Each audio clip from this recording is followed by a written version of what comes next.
A cop pressed a gun to my head in my own front yard and told me he was the law, and 12 minutes later he had me in cuffs like trash he was taking to the curb. And by the end of the week, that same cop was in federal custody, trying to remember when it all went wrong. So let me walk you through what actually happened, because people hear stories like this and go, no way, that can't be real, and I'm telling you right now, yeah, that happened. It was a Saturday morning in Redwood Crest. Quiet, expensive, that kind of neighborhood where people trim the edges of their lawns with scissors just to feel in control.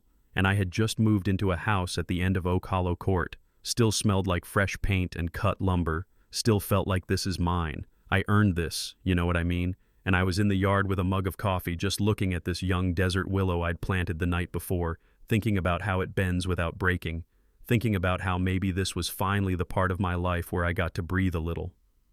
I was wearing a linen shirt, light gray custom stitching in cobalt down the front. I like nice shirts, always have. And out of nowhere, this patrol car glides up to the curb, like I had set off an alarm just by existing doors still open, engine still running, like the street is his living room, and I'm standing in it without permission. He steps out before I even turn around, fully hand, already resting on his gun, like muscle memory. Not hello, not good morning, nothing human, just this little smirk and, you the help, like that. And it wasn't curiosity, it wasn't confusion, it was placement. It was, I'm going to tell you what you are before you tell me who you are. I looked at him and said, calm as I could, no, officer. I'm the owner. And I swear to you, he laughed right in my face, big, quick, ugly laugh, like I told him I was the moon. Right, he says, and I'm the governor. Show me ID. Now. His name tag said K-Line. Sergeant Brent Klein, 14 years on the force, and you could tell he believed that made him king of that cul-de-sac, not a public servant. And he'd decided I was a problem before he'd even put the car in park. I told him what I've told people my whole life in one way or another. I'm standing on my own property. I'm not engaged in a crime. State law doesn't require me to produce ID just because you don't like how I look standing here. And I swear to you, you could see the temperature change in his face, like that fuse you only get with certain men where you tell them no and they hear you just called them small. He stepped into my space close enough that I could smell bad coffee on his breath, close enough that I could see that little twitch in his jaw, and he lowered his voice and said, out here, I decide what's legal, and he put his hand on the gun like it was punctuation. Neighbors were already peeking through blinds, same as always, right? People love safe communities until safety means telling the truth out loud. I could see a woman across the street, blonde hair, kids, tricycle in the driveway, phone in her hand, just frozen like she was talking herself into pressing record. Then Klein did it. He unsnapped the holster and pulled the gun and put the muzzle right against my temple, just laid cold steel, flat against my skin like I was a rabid dog. He was about to put down in the middle of my own yard with the sprinklers ticking in the background and birds still going in the trees, and he said, you give me ID or I end this right now and call it a righteous shooting I feared for my life. That's all it takes. Let me tell you something I learned a long time ago. Fear is a luxury I don't always get access to. I've spent decades in rooms where people would rather I wasn't there, arguing the law in buildings that weren't designed for my nameplate. And if I let every act of disrespect crack me, I wouldn't be here. So I just looked at him and I said, Sergeant Klein, you're making a mistake. You're going to remember for the rest of your life. And he didn't like that at all. He holstered the gun, but only so he could spin me around and cuff me way tighter than necessary just to prove a point. And then he marched me across my own lawn like a trophy, calling in on the radio unit, has one in custody, possible burglary, suspect resisted. And I'm thinking, wow, he's building the report live like he's done this before, like this is choreography to him. He shoved me into the back of the cruiser, banged my head on the doorframe, on purpose, said, watch your head, in that voice people use when they don't mean watch your head at all. And then he drove slow on purpose, not toward the station, the quick way, but down the main roads. So everybody at the Saturday farmers market could see a black man in a nice shirt in the back of a squad car in a mostly white town, and he hummed while he drove Happy Little Nothing song, and he said, that house is going to kill property values, you know that, right? And people work hard to live somewhere peaceful. They don't want your kind of element showing up. And I just watched him through the plexiglass and logged every word. Silence is not surrender. Silence is evidence, you know what I mean?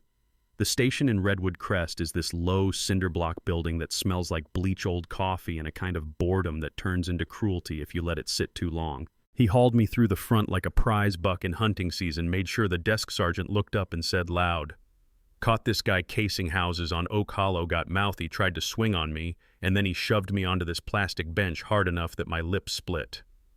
Another officer, younger, round-face haircut, still trying to be regulation, came over to pat me down. He did the whole routine, pockets, ankles, wallet, and when he opened my wallet, he froze. You ever see someone realize in real time that the script just flipped upside down like a dog who chases cars and one day actually catches one? That look. The kid, his tag said Nolan, stared at my ID, looked at me, looked back at the ID, looked at Klein like, hey man, and Klein's still talking trash, not even paying attention, saying resisting obstruction, possible false identification too. Get that in the paperwork like he's filling in Mad Libs. That ID Nolan was holding is not something you grab off the internet. My name is Ellis Monroe, and what I do for a living is sit in a black robe under the state of California seal and make rulings that get cited in law schools. I am officially the presiding judge of the State Court of Appeals. I don't lead with that. I don't walk around waving it. I go to the grocery store like everybody else. I plant my own trees because it calms me. But in that room on that bench with dried blood on my lower lip and zip tie marks burning my wrists, it became the loudest thing in the world. Nolan whispered, "Sergeant, you need to see this." And Klein finally snatched the wallet, read it, and I swear to you, the man went gray. He didn't go pale. He went gray like the blood just clocked out. Here's the part where you think, oh, the light bulb goes on, the apology comes lesson learned. That's not what happened. Pride is a drug. He doubled down. Fake, he said, voice cracking, but trying to perform for the room. These guys get real creative. That's a felony too, and that's when the chief waddled out of his office. Chief Warren Pike, big man uniform, straining eyes that have seen a lot and learned nothing from any of it, came out like what's all the noise, grabbed my ID, squinted at it, smiled like he'd seen this movie, and he knew how it ended and tossed it back on the counter like it was a party trick. Cute, he said. Fraudulent credentials go on the sheet as well. We'll stack the charges nice and high, see if you're still cocky after a weekend inside. I asked for my phone call. He said no. He actually looked me right in the face and said, "In my house, you get a phone call when I say you get a phone call." I said, "Real plain, Chief Pike, your own department manual says a detainee gets one call upon intake, and your refusal plus an arrest with no probable cause and an assault under color of law is now on record." And I watched it land, watched the little flicker of oh no in his eyes, that moment where the bully realizes somebody wrote the rules down and brought copies. He tried to keep the act going, but his voice lost that lazy roll and picked up this edge, and finally he waved a hand like, fine, give him the stupid phone. I didn't call a lawyer, and I didn't call my wife, and I didn't call a buddy to come bail me out. I called the number I use when a prosecutor needs to talk to me without 3 layers of staff in the way, direct line to Deputy Attorney General Nia Calder, and I said, "Steady, this is Judge Monroe. I am being held in Redwood Crest without cause. I need you to come down here in person and bring eyes."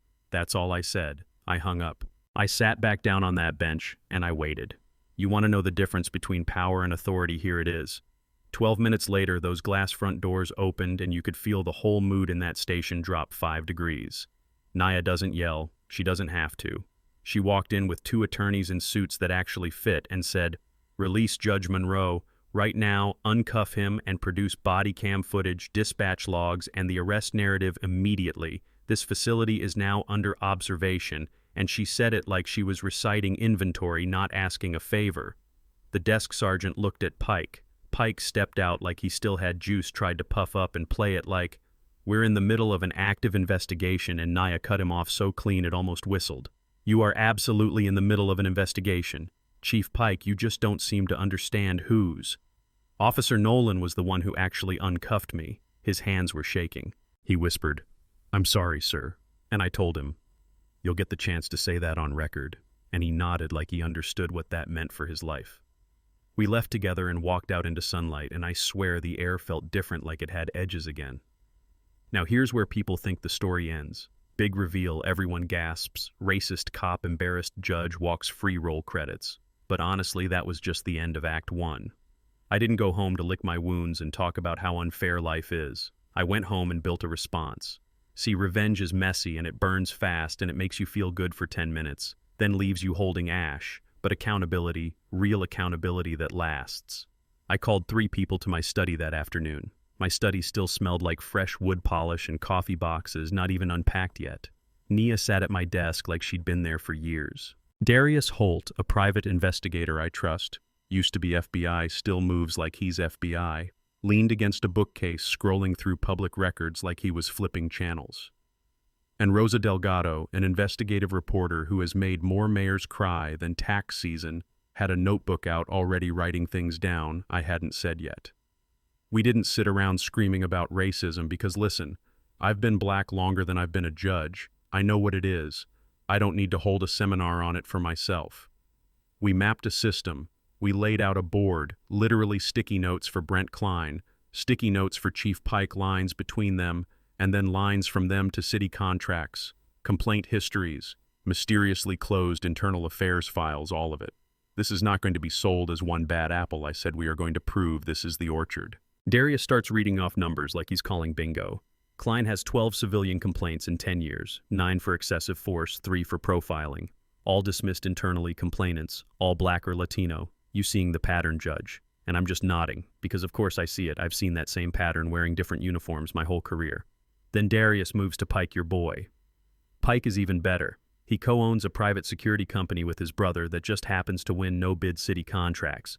And 3 years ago, evidence in a drug case involving a local donor's kid disappeared from the locker while Pike was on shift, case tossed. Donor wrote a check to the re-election fund the next month. You want me to keep going, and Rosa is just smiling this slow smile like Christmas came early. And then there was Lena. Remember that blonde woman across the street, the one holding the phone frozen trying to decide if she was brave or quiet? That's Lena Hart. And Rosa found her in under an hour, because Rosa has a way of knocking on your front door and making you tell her the truth, like it was your idea. Lena showed up at my house that night with her hands still shaking. He had the gun pressed to your head, she said, breath catching, and I filmed. I didn't even think, I thought he was going to shoot you, and she started crying, like real crying, the kind you don't fake. And I told her, you didn't look away, and I meant it because silence is the blanket that keeps this garbage warm. She had the whole thing start to finish in perfect 4K, Klein rolling up, Klein asking if I was the help me, saying I live here, him calling me your kind of element, him jamming that gun into my face and saying I am the law here, all of it. Rosa copied it 3 different ways. Darius pushed it to secure storage, and Nia filed an evidence preservation demand so nobody could say later we doctored anything. Here's where Klein made his fatal mistake. Pride will make a dumb man reckless. Since he got put on administrative leave, by the way, that means paid vacation. That's what they give you after you stick a gun in a homeowner's face in certain towns. He started doing house calls in the neighborhood, knocking on doors, telling folks what they saw, trying to line up his story. He told people I was aggressive, resisting, suspicious, tried to plant phrases in their mouths so later they could testify them back. He saved Lena for last because she looked like the type that bakes cupcakes for school fundraisers and doesn't want trouble. He leaned on her door frame in a golf shirt and said, all fake friendly, "We look out for each other around here, Lena. You don't want any mix-ups with your plates getting flagged or 911 taking a while to get to your street, do you?" And then he went quiet and let that hang, and then he said, "Guys like that move in and think the rules don't apply. We gotta teach them a lesson. Keep this street the way it's supposed to be. You get me." And what he didn't know, what he really should have asked himself, was why Lena had that little key fob in her hand. Rosa had given it to her. It wasn't a key fob, it was a recorder. Crystal clean audio start to finish. So now we didn't just have video of the gun to my head, we had audio of Klein threatening a witness, admitting the good old boys off the books, intimidation culture, painting himself like some kind of neighborhood bouncer for rich white fear. The moment that file hit Darius's laptop, I looked at Nia, she looked at me, and that was it. Game on.